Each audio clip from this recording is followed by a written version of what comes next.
So आज आपण एका खूप इम्पॉर्टंट गोष्टीवर बोलणार आहोत आणि ती गोष्ट आपल्या फिमेल्सची सगळ्यात फेवरेट गोष्ट आहे, ती म्हणजे शॉपिंग.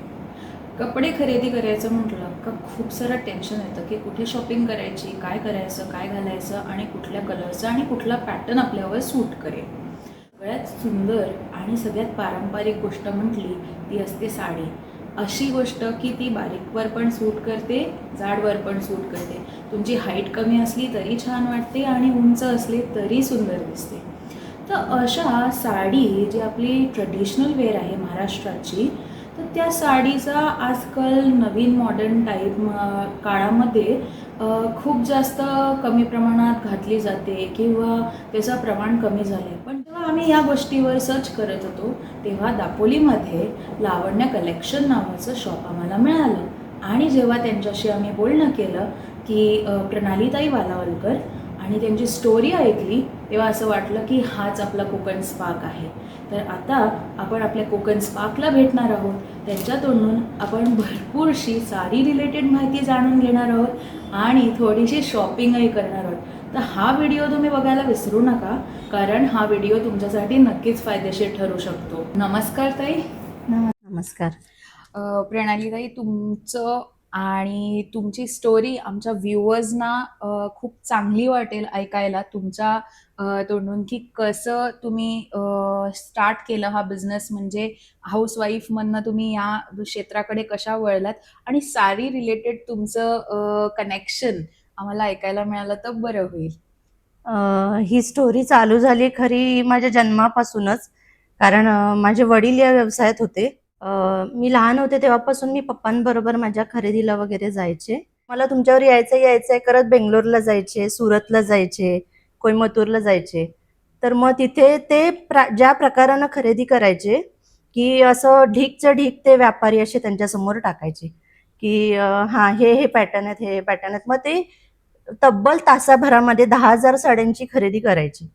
हा पॅटर्न, ह्याच्यातले हे कलर, अशा प्रकारे त्यांना मी ते खरेदी करताना बघितलेलं आहे. मग तेव्हापासून ते फॅब्रिकची आवड, त्याच्यानंतर त्या साड्या नेसणं. तर मग ते बघून असं वाटायचं की नाही, साडी मध्ये आपण काहीतरी आपल्याला खूप इंटरेस्ट आहे त्या फॅब्रिकच्या सेक्शनमध्ये. तर मग तसं मी विचार करत होते. पण मग बरेच मार्ग झाले. मग IAS चा अभ्यास करत होते, बरंच काय काय अभ्यास केले, सगळ्या प्रकारचं एक्सपोजर बघितलं. मग नंतर MBA केलं. MBA केल्यानंतर एवढं डोक्यात नक्की होतं की कुठेही जाऊन नोकरी करायची नाहीये, एवढं फिक्स होतं. मग त्याच्या पुढे जाऊन दापोलीत लग्न करून आले.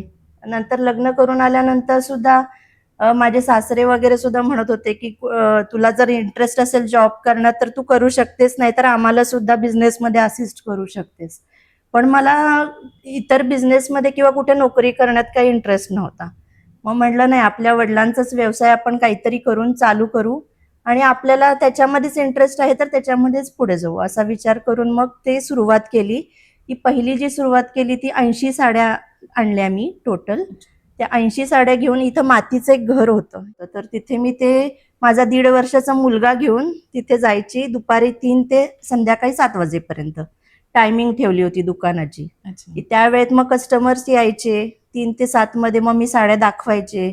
मग जसं जसं कळत गेलं की इथल्या लोकांची आवड कशी आहे, इथल्या लोकांना कशा प्रकारच्या साड्या लागतात, त्यानुसार मग मी हळूहळू डायरेक्ट डीलर्स कडनं, मग होलसेलर्स, नंतर आता डायरेक्ट आता ज्या माझ्याकडे साड्या येतात त्या डायरेक्ट जिथं बनतात तिथून येतात. मॅन्युफॅक्चरर्स पर्यंतचा प्रवास आहे हा. मॅन्युफॅक्चरर्स मध्ये पण कसं होतं की जे विणणारी लोक आहेत त्यांना फार पैसे मिळत नाहीत.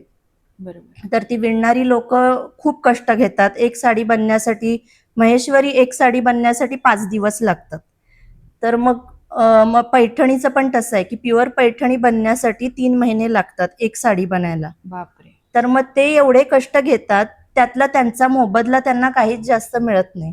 म्हणून माझा विचार होता की आपण डायरेक्ट जे विणतायत लोक त्यांच्याकडनं जर ह्या साड्या विकत घेतल्या तर त्यांना पण तेवढा त्याचा एक्सपोजर मिळेल, त्यांना त्याचा फायदा होईल आणि ती लोक पण जास्त जोमाने पुढे काम करतील. अशा हिशोबाने मुलाच्या जे विणणारी आहेत त्या लोकांबरोबर मी कॉन्टॅक्ट केला, लूमला व्हिजिट केल्या. अच्छा. नंतर आता धर्मावरमच्या सुद्धा ज्या साड्या येतात माझ्याकडे त्या डायरेक्ट विवर्स कडनंच येतात. हो. म्हणजे पॉवरलूम हँडलूम दोन्ही पण येतात. हँडलूमचं जरी म्हणजे एखाद्या कस्टमरला जर तुम्ही 2 साड्या हातात दिल्यात, एक पॉवरलूमची साडी आणि एक हँडलूमची साडी, तर त्या सुतावरनं सुद्धा त्या माणसाला लक्षात येईल की बाबा हा नाही, हे आपण काहीतरी नेसण्यासारखं आहे हँडलूमचं. असा तो धागा असतो, म्हणजे तो एकदम सॉफ्ट हम्म. आणि अगदी अंगाला लपेटलं तरी सुद्धा दिवसभर काही वाटणार नाही. आता ही मी जी नेसली आहे ती सुद्धा हँडलूमची चंदेरी आहे. ओके. तर चंदेरी गावात ह्या साड्या बनतात आणि चंदेरी हे गाव असं आहे ना मध्य प्रदेशमध्ये की जिथे टोटल जे गाव आहे ते फार छोटं आहे गाव, पण तिथे प्रत्येक जणाचा व्यवसाय हाच आहे, विणकरच आहेत तिथे. तिथे Okay. कोणीच असा दुसरा कुठला उद्योग करत नाही की बाबा एखाद्याचं किराणा मालाचं दुकान आहे किंवा काय, असं काहीच नाही बिझनेस कोणाचे, Only फक्त साडी. साडी विविंग. छान वाटलं. आम्हाला काही साड्या बघायला मिळतील, थोडंसं इन्फॉर्मेशन आणखीन तुमच्याकडनं जाणून घ्यायला आवडेलच. त्यांचा काही स्टाफ आपल्याला काही साडीज दाखवणार आहे, तर आपण बघून घेऊया, त्याच्या मागचं काय स्टोरी आहे ती जाणून घेऊया. ही आहे आपली हँडलूमची पैठणी. आता हँडलूमच्या पैठणीचं तुम्हाला एक मी महत्त्व सांगते की त्याचे जे पदर असतात ना, तर त्याच्या मागचे जे धागे आहेत ती पुढची आणि मागची डिझाईन सेम येते. त्याला कुठलेही मागे धागे नसतात, एक्स्ट्राचे धागे नसतात. तर ह्याच्यावरनं तुम्ही ओळखू शकता की ही हँडलूमची पैठणी आहे. त्याला कुठे इथे सुद्धा धागे नाही आहेत, हे पूर्ण विविंग पुढे मागे सेम आहे. ओके. तर ह्याच्यावरनं हँडलूमची पैठणी ओळखू शकता. आणि ह्याच्यात बुट्टे वेगवेगळ्या प्रकारचे असतात. बॉर्डर्स, ही मोराचा बुट्टा आहे. जी मोराचा बुट्टा आहे. ही जी टिपिकल बॉर्डर आहे ती कडियाल पैठणी म्हणतात ह्याला. ओके. कडी म्हणजे कडी जी असते ती साखळी. साखळी, आणि याल म्हणजे धागा.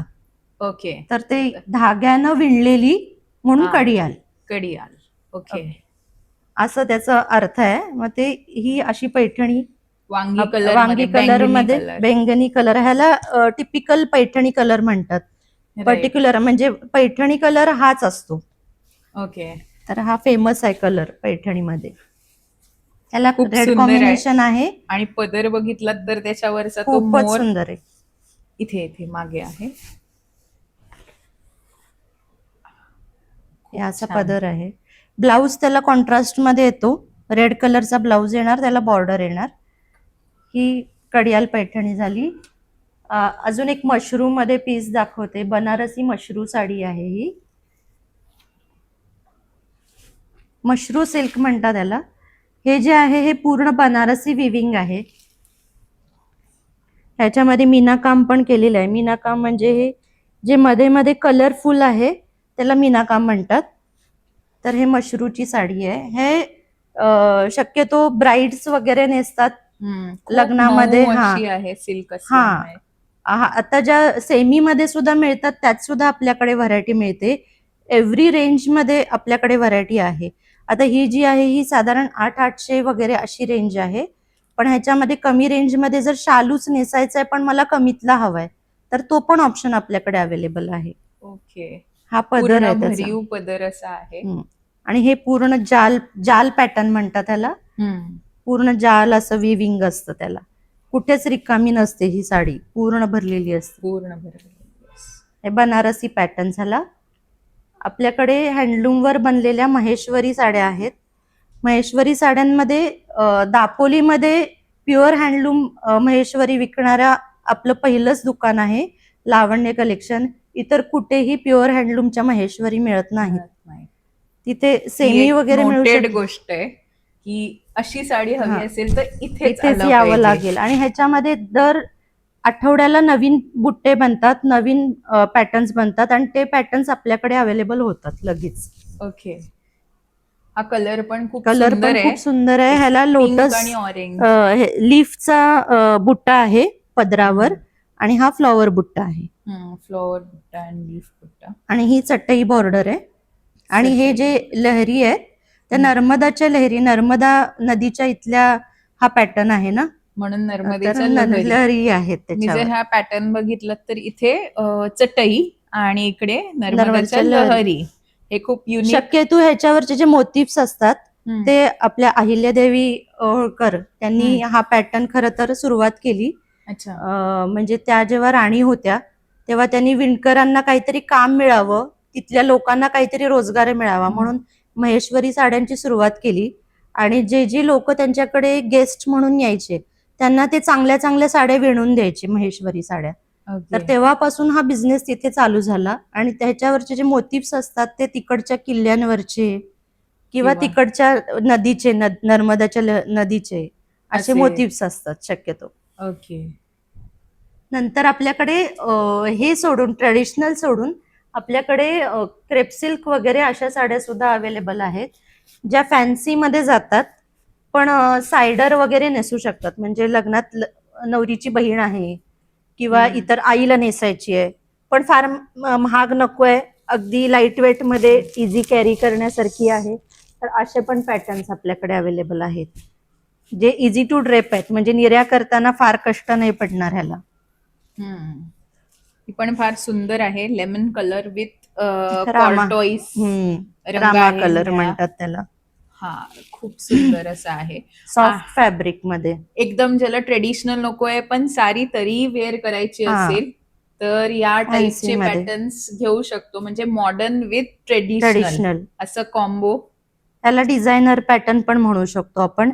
आता डिझायनर मध्ये आधी असा समज होता की फक्त वर्क आणि जरदोशी वर्क असलं की डिझायनर, तर आता तसा कॉन्सेप्ट राहिला नाहीये. ह्या साड्यांना सुद्धा डिझायनर साड्याच म्हणतात, जेणेकरून ह्या ट्रेडिशनल सोडून दुसरा पॅटर्न आहे म्हणून.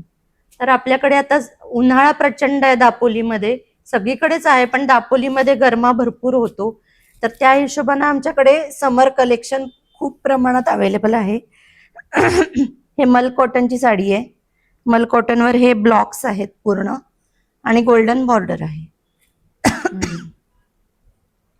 याच्यावर पूर्ण प्रिंटच येते, ब्लॉक्सची प्रिंट येते ही. याच्यामध्ये खादी कॉटन मध्ये प्लेन साड्या, नंतर मल कॉटन मध्ये अजून प्रिंटेड, गडवाल कॉटन आणि हलकी आहे, लाईट वेट. अगदी. काही स्त्रिया ज्या फुल टाइम कॉटन वापरतात त्यांच्यासाठी हे बेस्ट कलेक्शन असू शकतं. इवन हल्ली कॉलेजच्या मुली सुद्धा मल कॉटनच्या साड्या विथ क्रॉप टॉप्स असं कॅरी करतात. क्रॉप टॉप्स घालतात एवढे एवढे आणि त्याच्यावर मल कॉटनच्या साड्या. त्यांना डिझायनर पेक्षा आता ह्या साड्यांकडे जास्त वळत चालल्यात कॉलेजच्या मुली सुद्धा. त्यामुळे हा पॅटर्न आमच्याकडे, म्हणजे ह्यामध्ये भरपूर व्हरायटी असते. कॉटन मध्ये कलकत्ता कॉटन असतं, हे मल कॉटन सुद्धा कलकत्त्याच आहे हे फॅब्रिक पूर्ण, आणि हे धुतल्यानंतर ह्याच्यापेक्षाही सॉफ्ट होणार. ओके. तर असे बरेचसे पॅटर्न आपल्याकडे अवेलेबल आहेत. बनारसी, चंदेरी, महेश्वरी, पैठणी सगळेच प्रकार अवेलेबल आहेत. आपल्याकडे अजून साडी सोडून अजूनही प्रोडक्ट्स आहेत, ते म्हणजे रेडीमेड ब्लाउजेस आहेत, ब्लाउज पीसेस आहेत, प्लस ड्रेस मटेरियल्स आहेत जे गिफ्टिंगसाठी लागतात आपल्याला, की बाबा कोणाला गिफ्ट करायचं, साडी नेसत नसेल एखादा माणूस तर त्याला आपण ड्रेस मटेरियल्स गिफ्ट करतो, तर तो ऑप्शन आहे. आणि एनएमओर या ब्रँडचे इनरवेअर आहे, आउटरवेअर सुद्धा आहे त्यांचं, टी शर्ट्स, ट्रॅक पॅन्ट्स वगैरे. तर ते सुद्धा तुम्हाला ऑनलाईन जरी परचेस करायचं असेल तरी करू शकता. तर व्ह्यूअर्स, तुम्ही बघितलं असेल मॅडमच्या मागे देखील सुंदर सुंदर कलर्सच्या साड्या दिसत आहेत आजूबाजूला पण. तर खरं तर खूप बघण्यासारखं आहे, खूप जाणून घेण्यासारखं आहे. आता तुम्ही ज्या वेळेला एखादा कस्टमर आपल्याकडे आला दापोलीत, तर नक्कीच लावण्या कलेक्शनला तो व्हिजिट केल्याशिवाय जाणारच नाही जो हा व्हिडिओ बघतोय तो. पण एखादी व्यक्ती जी इथे येऊ नाही शकत आहे पण त्याला एक ट्रस्टवर्थ साडी घ्यायची असेल तर काय बसल्या जागी ते घेऊ शकतात? हो, नक्कीच. आम्ही व्हिडिओ कॉल अरेंज करतो. व्हिडिओ कॉल अरेंज करून त्यांना साडीची व्हरायटी दाखवतो. आधी त्यांच्याशी बोलून त्यांना हे विचारून घेतो की त्यांना कुठल्या ओकेजनसाठी साडी हवी आहे, तर त्या हिशोबाने मी आमच्याकडचं कलेक्शन काढून त्यांना व्हिडिओ कॉलवर सगळ्या साड्या दाखवतो, आणि जी साडी दाखवली जाईल, जी सिलेक्ट केली जाईल ती त्यांच्यापर्यंत पोहोचेल. असं नाही की सिलेक्ट केलेली एक आणि कलर वेगळा चाललाय, पॅटर्न वेगळा चाललाय, असं होणार नाही. आणि त्याच्याबरोबर रेडीमेड ब्लाउजेस सुद्धा मॅच करून आमच्याकडे मिळू शकतील. बरोबर. तर मग लावण्य कलेक्शनसाठी दापोलीतच आलं पाहिजे असं न होतं, लावण्य कलेक्शन तुमच्या मोबाईलमध्ये डोअरस्टेपवर येऊ शकतं. जर तुम्ही ऑर्डर केलं, व्हिडिओ कॉल अरेंज करून तुमचं ओकेजन सांगितलं आणि फोन कॉल अरेंज करून पॅटर्न सिलेक्ट करून ऑर्डर दिलीत, तर विदिन फ्यू डेज जे काही साडी तुम्हाला आवडणार आहे ती साडी अवेलेबल करून तुमच्या घरपर्यंत पोहोचेल विथ अ ट्रस्ट, की डायरेक्ट व्ह्युअर्स कडनं येते. ट्रस्ट वर्थ सारी शॉपिंग करायची असेल तर आता आपल्याला एक कोकण स्पा गवसलाय ज्याच्याकडनं आपण हक्काने हे घेऊ शकतो. अशाच नवीन स्टोरीज मी तुमच्यापर्यंत घेऊन येत राहीन. सिलेक्टिव्ह कोकण स्पाक. आजचा व्हिडिओ तुम्हाला कसा वाटला तो कमेंटमध्ये नक्की कळवा. आणि लावण्य कलेक्शनचं एक पोर्टल पण आहे, फेसबुकवर Facebook. आहे, जिथे त्या खूप Instagramवर पण आहे. इंस्टाग्रामवर पण आहे. तर त्या माहिती देत असतात, त्यांचे रील्स आणि व्हिडिओजही त्या पोस्ट करत असतात. तर त्याचं खाली डिस्क्रिप्शनमध्ये कॉन्टॅक्ट नंबर, ॲड्रेस आणि इन्फॉर्मेशन आणि त्या पेजची लिंक सुद्धा मॅडम आपल्याला देतील. ती आपण खाली डिस्प्ले करणार आहोत. तुम्ही तिथे क्लिक करून त्यांच्याकडनं शॉपिंग आणि एक प्रकारचं होम शॉपिंग म्हणू शकतो आपण, की डोअर स्टेप शॉपिंगचा अनुभूती घेऊ शकता. So thanks for watching us आणि असेच व्हिडिओ बघत राहा. आम्हाला शेअर कमेंट नक्की करा. आणि तुम्हाला जर कोकण कोणता तरी स्पाक आढळला असेल तर त्याच्यापर्यंत आम्हाला नक्की पोचवा, की आम्ही त्याला घेऊन येऊ. Thank you everyone.